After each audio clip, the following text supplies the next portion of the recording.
let's all welcome Joy Avelino. Let's give her a big hand. So, good evening everyone. Once again, I am Joy.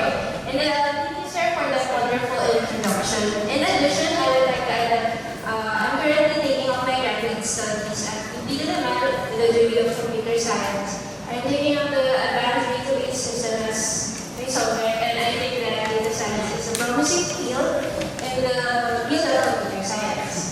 So, let us start this. The title of our presentation is to utilize machine learning to classify ransomware using in-the-wild information. This was our project for the Threat Challenge 2016. So just an overview of our presentation. What is Threat Challenge, and then what is ransomware? What is significance of machine learning in the real world? The data set we use and the implementation of the ML. And I'll also discuss the results. So, what is Threat Challenge? So, every year, the company holds this annual competition for Trend Micro for its innovations. And then this year, Trend Micro incorporated theme was machine learning. And then the finalists were given a training data set of comprised in the malware and were tasked to build a machine learning model capable of classifying specific malware patterns. Time allotted for this was only 2 days. I mean, we were going to make an ML for only 2 days. But prior to that, we had a boot camp on intro on machine learning.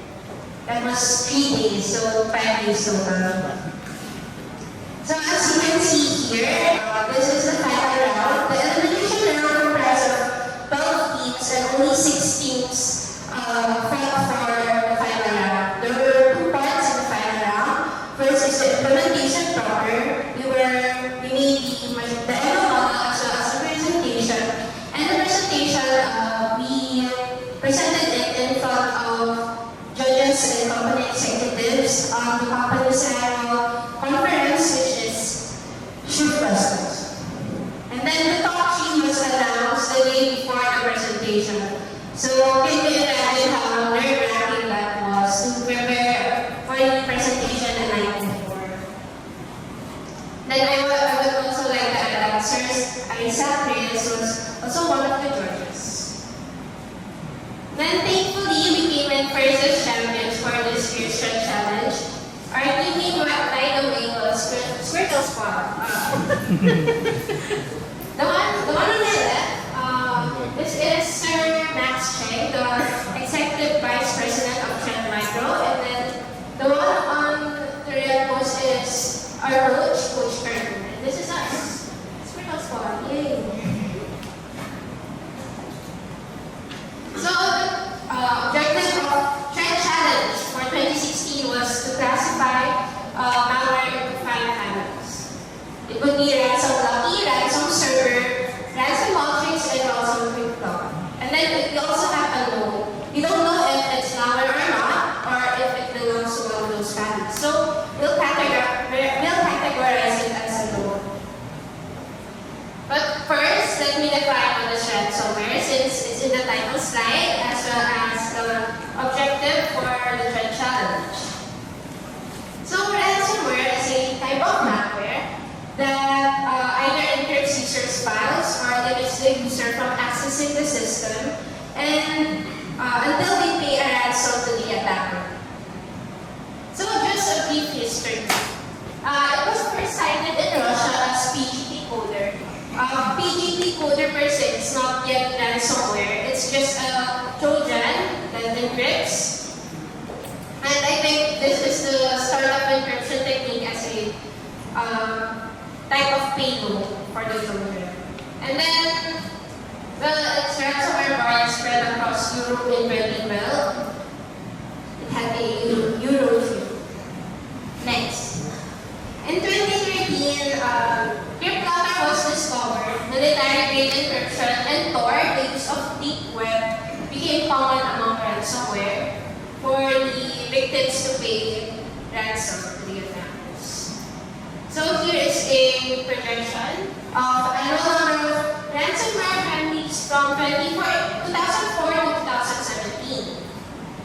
see the rise there, and then in 2017, it's expected to go up to 200 families. The number for 2017 is almost equal to the number of ransomware families found in 2015 and 2016 combined.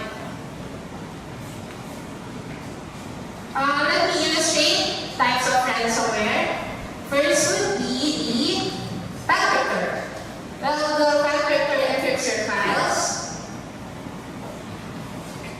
And then, one thing is that if you try to open your document file, you would only see garbage code because it's encrypted. And if you try to open an executable file, it would be corrupted, so you can reopen it.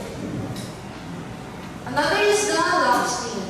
The lock screen prevents you from accessing your computer by logging it and displaying a ransom note. You can only access it once you pay the ransom. So malware authors would often disguise ransomware as payload. They could be found by clicking links or open infected attachments in spam email, or more common these days are drive-by attacks, which is getting infected by viewing a compromised website. So the impact of ransomware infection. What could be the possible impact for ransomware? Aside from permanent or temporary loss of files, it could also, once you pay the ransom, it could cause financial loss. I mean, may I have a show of hands here who's willing to pay a ransom if ever their system gets infected? For example, you have important files. There are family teachers and friends, or for example, if you're a college student or a student, your thesis is there, you don't have any backup. Would you be willing to pay the ransom? Yes? Depends. How about if it's 5,000? Dollars? Dollars? Bitcoin. Another impact for ransomware infection is disruption from regular operation. Common targeted entities are the following: private institutions, government agencies, and private individuals. Well, the reason they are targeted is that they have sensitive and confidential information, hence the impact of the attack is severe. With this, they are more likely to pay ransom. And then you might think people are actually falling for this, paying money to get back your files. The answer is yes. Actually, every 100 days, $30 million is collected by cryptocurrency actors. And then,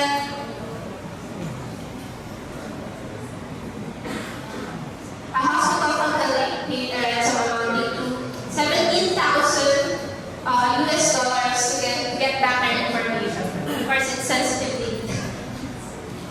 So what is, we go back to machine learning and its significance in the real world. For those who have zero knowledge in machine learning, we made this analogy. So here is the ML model. And then we train the ML model with two Pokemons for each type: the normal, water, fire, gas, and unknown. And then once various types of Pokemon created, we shall feed it to the ML model, and then using the features we trained it with, it would be able to classify what type it is. So similarly, application and chat micro. So every day we receive millions of files to be verified. Well, nowadays hackers would automate to produce more sophisticated ransomware by polymorphism, packing, and encryption. And second, with machine learning, we could have detection using features, no need to examine the file itself. This can work against what I said a while ago, which was polymorphism, packing, and encryption. Thus, we would save resources. When I say save resources, we would save time for classifying, and then manpower and workload for the engineer. Well, since we need to train our machine learning model dataset. For the next portion, I'm going to discuss the dataset we use. So here is a sample dataset for ransom server entry. The brief explanation: the parent file path will be the one to execute the subject file path, and the subject file path will be the one to execute the file path. And then the file path is downloaded from here. Maybe as an image, below. And then other information would include the country where it came from and the timestamp. When was this file detected? And then let me go back again to the current challenge for the competition proper, since it was only 2 days.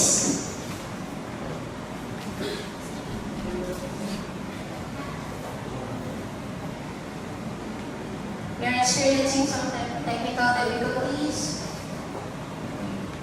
So, we were given a training set of around 14,000 samples, and then with that, we modeled our machine learning model. And then we also had training set 31,000 samples. And then we modeled it using our machine learning ML model, and then the next is we use a small test set to test our data if it was able to classify the ransomware.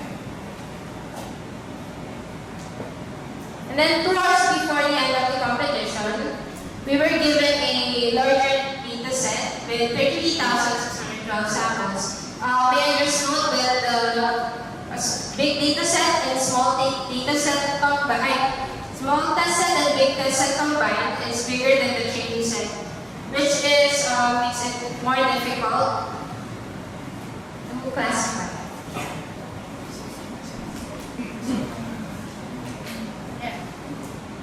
So here is a sample taken from the dataset. The dataset is taken from the Smart Detection Network, a holistic detection, base detection machine of the company. And then given this dataset, how could we make it useful for the ML model? I now turn it over to my co-presenter, Robert, to discuss this.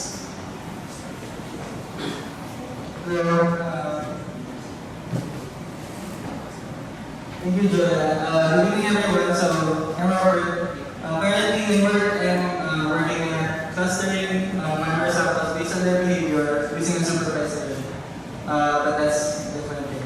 Okay, so let me get into some technical details about what we did here. So, first, data preparation. Yes, Python. Yes. So, Python was a language used to write the challenge. And to prepare data, we used the Python data analysis module, which we used in converting data given to us in JSON format into CSV, so that we can look at it. And then for easy feature extraction, easy manipulation of data columns to produce features. Okay, next, let me just talk about the general description of the features that we use. But first, how do we select features to use? So first, familiarity with malware. So we were a team made of 4. One was an expert with malicious URLs, one with emails. Joanne is an expert with patterns and virus definitions used by the product to detect samples. And I was working on analyzing malware to figure out what they do, figure out their behavior. So with that, from our experience, we somehow have an expectation of what the data will look like, what characteristics each family has, and from that we were able to infer what information can we use to produce features. Other than that, we did an understand of data from the CSV, we just look what data is at stake to this family, and so on. So as we progress, we came up with 20 features in total, and I'm just going to describe some of them here. Okay, so first, one kind is using lengths or count of a certain variable. So, for example, we just took the lengths of the whole string file, the parent file path, subject file path, and URL, and then the length of just the base files for the same colors. And then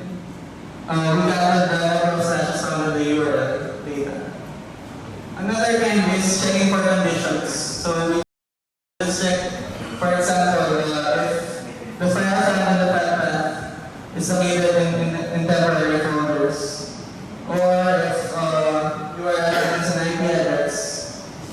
And another kind is checking what extension the downloaded file has.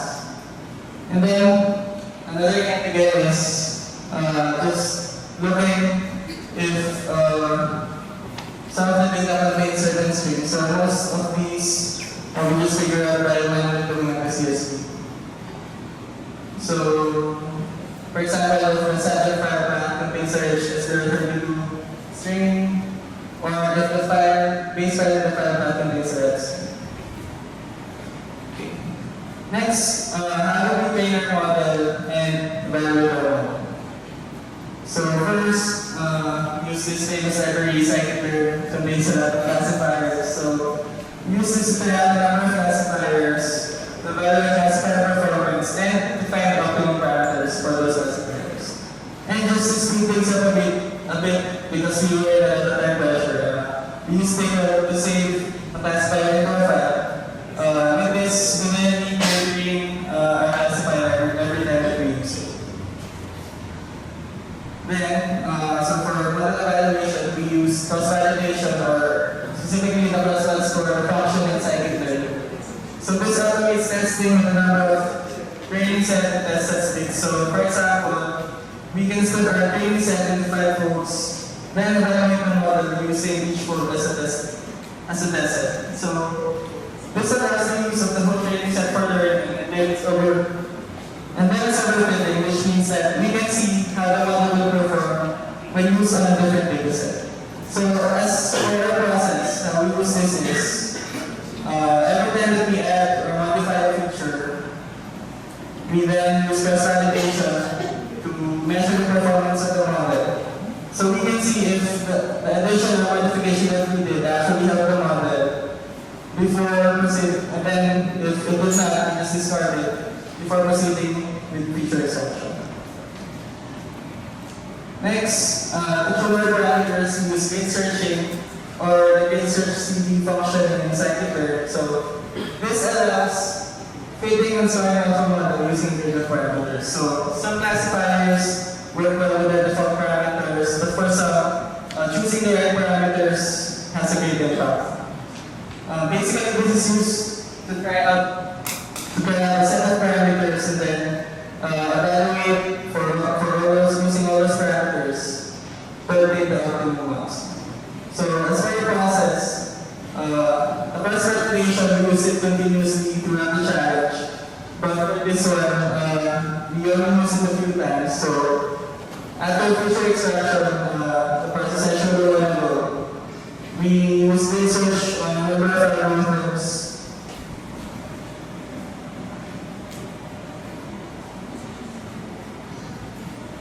And then select the best algorithm and parameters before proceeding again to feature extraction, making more features, using the best algorithm and parameters located here. Okay, after all of that, we ended up using the decision classifier as a base classifier, and then improved it using in summary using the backup classifier. So this classifier predicts values by learning several decision rules inferred from the data features. Okay, so just to visualize. So how this works is it uses if-then statements to make decisions. So for example, from the features available, if the file path length is greater than 10, maybe a classifier can tell that this sample is probably the answer of the sample.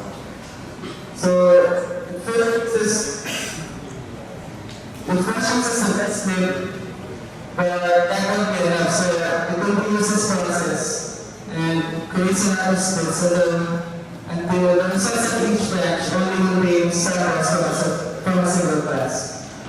So as an example, if you only have two classes represented by a relation group, a sample will be classified to the orange test will go through these 5 states, meaning it satisfied all the conditions that those fits. Then we use the value classifier. So this creates several instances of a classifier on random subsets of the training set, and improves the base classifier and reduces overfitting. So for example, we can make 100 decision trees, each name will have 50% of the samples and then 50% of the features, and then combine the predictions to form a final prediction by voting. So this is something that works best with complex models such as fully developed decision trees like the one we use. Finally, there was some came from all that feature extraction model. So, to find the winner of the challenge, they evaluated our models using numbers. So, the perfect number square is 0, so we want to minimize this number. This is a metric which checks the probabilities of the classification rather than the actual classification of predictions. So, this means that it checks how confident the model is about its predictions. You're going to have a good score if your model is confident about its correct predictions, and you're going to have a bad score if your model is confident about wrong decisions. So for the challenge, we just kept on adding and modifying features and improving our levels until we get to 0.014. And then separate result is the accuracy. So using our classifier and final test set, we got an accuracy of 99.77%, which tells us that the model can accurately classify, can accurately tell you which family your ransomware sample belongs to. Okay, finally, just visualization of the decision tree. So it's got a lot of splits and branches, and it's really complex, completely unreliable. So if we zoom into these parts, we can see what features the decision tree actually use. So for the first split, it uses the parent base length. So if the base length is less than or equal to 7.5, the classifier tells you that the class is probably unknown. Proceeding, it uses other features such as the files and temporary folders, underlines, / extension of the downloaded file, your other features. Then finally, we can go to the bottom part where it can already tell what class that sample belongs to after going through all those things.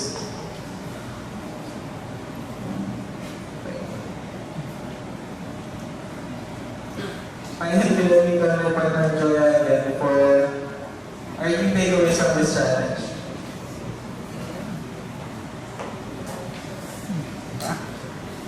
So for the first takeaway is be complacent. Not. I mean, don't stop once you have a good model. The greater challenge lies in retraining your model for it to be better, as well as improving or adding the features you set for your model.